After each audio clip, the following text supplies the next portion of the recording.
At the Tokyo Olympics, the Great Britain team 4x100-meter relay silver medal was stripped in one of the country's largest Olympic doping controversies. This happened following the discovery of CJ Ujah's drug violation. The sprinter has since been prohibited from competing on any international platforms. Join us as we examine the CJ Ujah scandal and other Olympians who lost their medals. The verdict is finally in. CJ Ujah has been suspended for 22 months. It was found that the 28-year-old didn't intentionally break the Olympics anti-doping laws. On the day of the final in Tokyo, Ujah was tested and his sample included the illegal drugs ostarine and S23. The World Anti-Doping Agency, WADA, and the Athletics Integrity Unit, AIU, were convinced that the sprinter's anti-doping rule infraction was not willful. It occurred because he ingested a tainted supplement unknowingly. Due to his prompt admission of guilt, the 2-year period during which he was prohibited from competing was shortened by 2 months. Ujah claimed he would regret for the rest of his life the suffering his case had caused his teammates, who were forced to give up their silver medals too. One sprinter, Richard Kilty, declared earlier this year that he could never forgive his former teammate. He stated, "We finally reached the pinnacle and won an Olympic medal, and then we lose it because one person has just been sloppy with what's gone into their body. It's heartbreaking."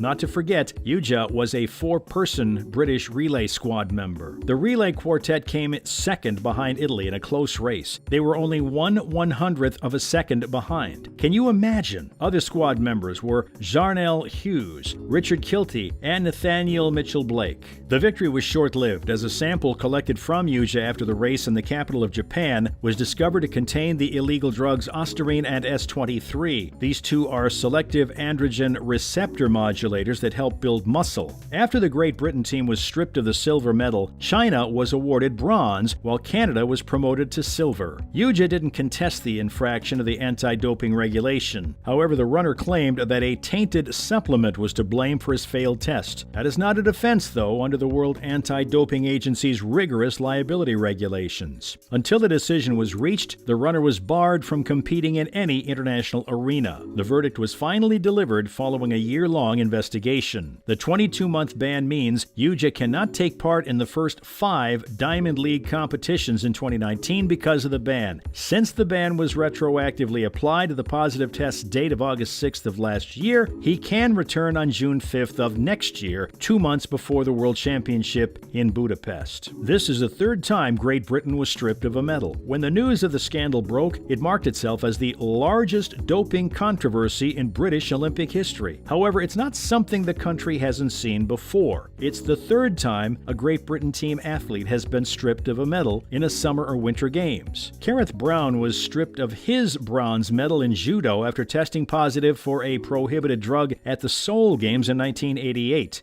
After using a Vicks inhaler bought in the U.S., Elaine Baxter's skier lost his alpine slalom bronze medal in 2002. Later, it was discovered that the inhaler purchased in the U.K. did not contain the prohibited chemical. Ujah, Jarnell Hughes, Richard Kilty, and Nathaniel Mitchell-Blake of the British men's 4 almost missed winning the 4x100-meter relay in Tokyo by only 1/100th of a second. Italy won in 37.5 seconds as Filippo Tortu of Italy passed Mitchell-Blake at the finish line. Ujah is a former world champion who helped Britain win the 4x100-meter gold medal at the 2017 World Championships on a track in London. She has also won 2 gold medals in the European Relay Championships. Let's look at other Olympians who lost their medals. First off, the golden girl of the 2000 Sydney Olympics, Marion Jones. The American sprinter set a record by winning 5 track and field medals in one competition, but her reputation immediately suffered. Jones had long been the target of claims that she had used steroids, and in 2003 she was implicated in a federal investigation into the distribution of illegal steroids by the Balco laboratory. Jones rejected the allegations, but in 2007 she acknowledged using steroids and pleaded guilty to lying to federal authorities about her drug use. Her 6 Olympic gold medals, along with all her other accomplishments since 2000, were all taken away. Later, she was imprisoned for 6 months. Yikes. Following up, we have Jim Thorpe. This talented athlete was among the finest of his era. Along with the long jump and high jump, he competed in the comparatively new Olympic events of pentathlon and decathlon in 1912, winning gold medals in both. He also received challenge Awards from Sweden's Gustaf V and Russia's Nicholas 11. However, in 1913, the International Olympic Association installed the rule that any athlete with expertise in teaching sports, competing against professionals, or earning money from tournaments could not be considered an amateur. It was, therefore, not allowed to compete. In 1909-1910, Thorpe played baseball professionally for the Eastern Carolina League. Despite his limited earnings, he had to give up his medals. However, the committee raised the time following the Olympics, but it could be done if complaints came up within 30 days, according to the rule book. Moving on, let's look at the dirtiest race in Olympic history. Due to drug use by competitors, the 100-meter race at the 1988 Seoul Games has earned the nickname the dirtiest race. Although Canadian sprinter Ben Johnson initially took first place, he was later stripped of the gold after testing positive for the anabolic drug stanozolol. Johnson later declared that if everyone else was doing drugs, it wasn't truly cheating. Johnson had a point, even though his reasoning might not have been the strongest. His gold medal was given to American Carl Lewis, who came in second place despite testing positive for prohibited stimulants during the American Olympic trials that year, but escaping a punishment. Linford Christie of Great Britain tested positive for pseudoephedrine, but was awarded a silver medal. However, the IOC eventually pardoned him after attributing the positive result to ginseng tea. What a great way to get away from punishment. Coming up, we have the former swimmer Rick DeMont during the 1972 Summer Olympics. The American qualified to represent the U.S. and won the men's 400-meter freestyle gold medal at just 16. However, his asthma medication, Marax, included a forbidden ingredient according to Olympic standards. The U.S. Olympic Committee knew about the prescription, but they failed to get IOC approval. As a result, he was later disqualified and prohibited from competing in any further events. Entering the top three, a controversy similar to Great Britain was involved. At the 2000 Summer Olympics in Sydney, athletes Jerome Young, Michael Johnson, Antonio Pettigrew, Angelo Taylor, Alvin Harrison, and Calvin Harrison had their gold medals taken away, restored, and then taken away again. The team's medals were first confiscated due to Jerome Young's doping violation, but they were later reinstated because he didn't compete in the finals with the other team members. Unfortunately, Antonio Pettigrew's admission of taking performance-enhancing substances later in 2008 resulted in the team's elimination. Next on the list is track and field runner Rashid Ramzi. This track and field athlete initially ran in the 800, 1500, and 5,000 meter races for Morocco before joining the Bahraini Army in 2002 and getting citizenship. His career escalated steeply when this gifted athlete won many medals at the most significant sports events, such as the Asian Games. At the World Championships, where he won both of his gold medals, he made history as the first track and field athlete to do so. He kept winning tournaments with flying colors. Ramzi made his first Olympic debut at the 2008 Summer Games. His best performance came in the 1500-meter race, where he won the gold medal. His fame, however, was short-lived when the IOC in Bahrain discovered Sera, a blood booster, in his blood in 2009. Both of the runner's blood samples came back positive, and just like that, Ramzi's medal was taken away. He hasn't been spotted competing since. Last, the Russian weightlifter wouldn't accept his bronze. Competing for the unified team in 1992, the Russian weightlifter Ibrahim Samedov